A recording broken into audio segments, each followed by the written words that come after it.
Tribe of Names, Simon here, and today we're going to be giving you a countdown of 5 interesting facts you might not have known about the song Spite House.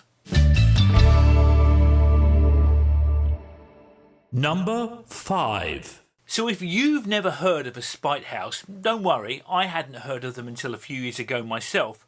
But what essentially they are buildings put together specifically to piss other people off. Placed your world right next to mine. Built your enmity off over time. Now, one of the things I find fascinating about this concept is it says more about the people involved than it does about the structures, but there are some fantastic examples out there on the internet. Boundaries broken, simply spoken. You're not part of me. So Spite houses are located all over the world and come in all kinds of shapes and sizes, but my personal favourite is the O'Reilly Spite House, which was built in 1908, and I'll read a little bit off the internet here for you to give you an example of exactly how they come to be.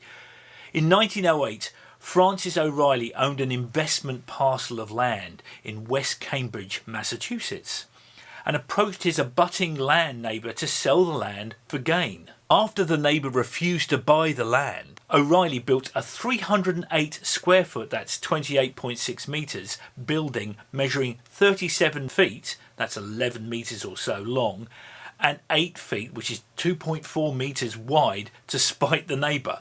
Now, if there was ever a more passive-aggressive way of showing your antipathy towards a neighbour, I haven't heard of it. But I did think it was a great idea to use as a metaphor in a song. If actions speak louder than words, then yours are favors you can bestow. Number 4.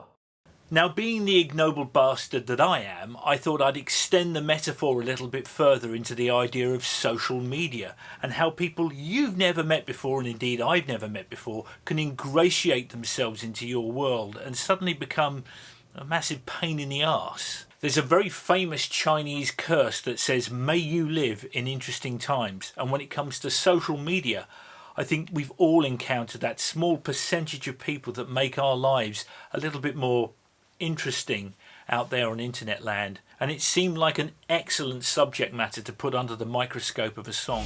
When will you know? I couldn't care. Spite houses grow.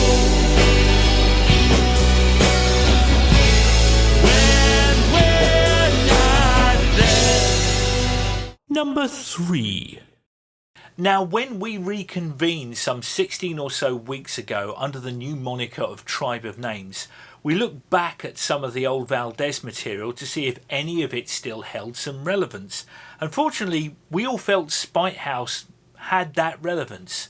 So we handed the tune over to our new boy and guitar legend Carl Eisenhart and said, "See what you can do with this." And what he gave back to us was actually fairly close to the original, but had a little sonic sparkle at the guitar end, which we all really loved. And we thought, yeah, this song can work as a Tribe of Names song.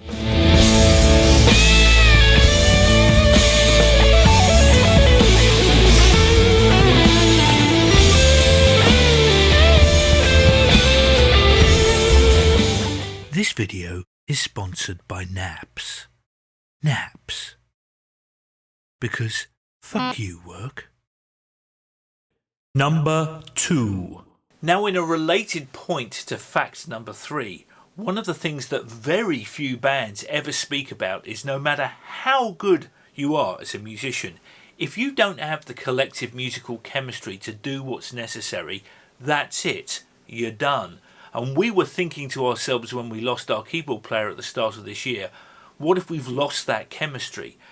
Fortunately, we got very lucky with our guitarist Carl Eisenhart, and one of the things that we found, especially with this song, is that we still retained that musical chemistry that we'd had as Valdez, and that, my friends, is gold dust to a band. Number 1. So the last fact about this song tracks back about 6 or 7 years when I originally wrote it, and I had the chords, the melody and most of the lyrics, I think, but I just could not get the groove or the tempo right.